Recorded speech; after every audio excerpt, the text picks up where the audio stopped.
So let's begin with the ongoing Osun election. The Osun election features 15 candidates jostling for the top position in the state, including the incumbent governor Adigboyega Oyetola and the PDP's Ademola Adeleke. Both men ran for the same office in 2018. So what issues are there for you in this election? Well, it's interesting that the same top politicians are contesting for the governorship seat of Osun State once again. The last time they contested against one another, Oyetola won with just 482 votes. 482 votes, which is one of the closest governorship races I've seen in my journalistic career. It was also close, very close in Sokoto. And you know, this one went through a rerun after Adeleke had won narrowly by 353 votes during the first round of balloting. So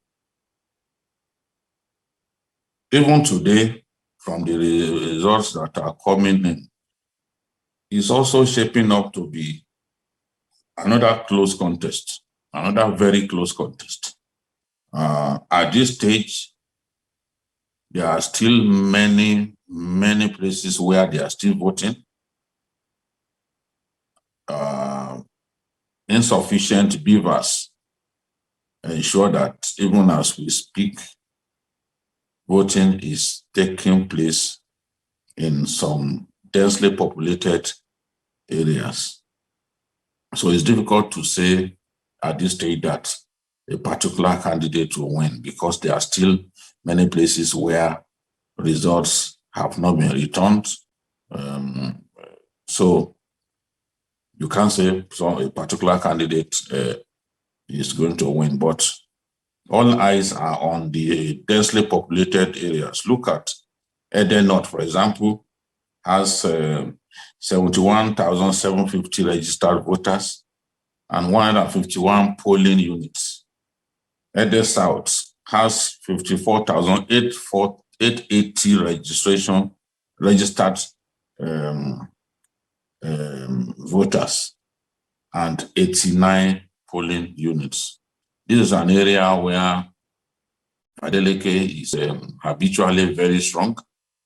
You expect him to take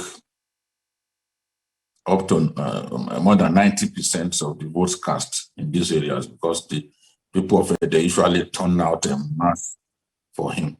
So, and what we are seeing in Osogbo is a situation that many people didn't expect, but state capitals by their nature are very cosmopolitan in nature, and incumbent governments usually struggle in state capitals because of the cosmopolitan nature of state capitals.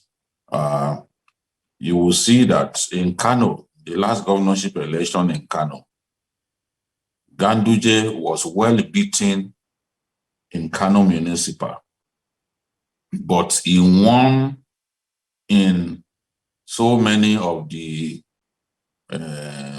rural local governments and the semi-rural local governments. In fact, they defeated Kwankwaso in his local government of Madobi, but it was not the same outcome that they got in the state capital. Governor Ganduje was well beaten in the state capital. So I'm not surprised at some of the results coming out from Osogbo. Is the nature of state capitals that the incumbent government will struggle, to win because of the cosmopolitan nature of the state capitals, and the demographics are usually more balanced, unlike what you find in some in rural settings. So it's shaping up to be a very close contest, and to our shame as a people, vote buying is also openly on display. Openly on display. Our people, politicians appear to be unrestrained in buying the conscience of our people on election day. It's going on. The parties, the major parties are both involved. So it's not just a case of APC, PDP. They are all involved in this vote buying thing. It's like a disease that has come to stay. And I heard the Oluwo of Iwo, the traditional ruler of the ancient town of Iwo, saying that no one can stop vote buying at this stage. This thing has come to stay with us, and it's painful. Elections are a lot more difficult to rig now because at the level of the polling units, results are tallied and announced. So it's making it a lot more difficult to rig elections. But politicians have found a way around it by simply buying votes. If they cannot win through the transparent process, then as far as they are concerned, there's nothing wrong in buying votes. So that's what we are seeing. I thought that we will be able to nip this in the bud during the governorship election in Osun State, given the way we complain about what transpired in Ekiti. But we are seeing an open display of the capacity of Nigerian politicians to buy votes in today's election.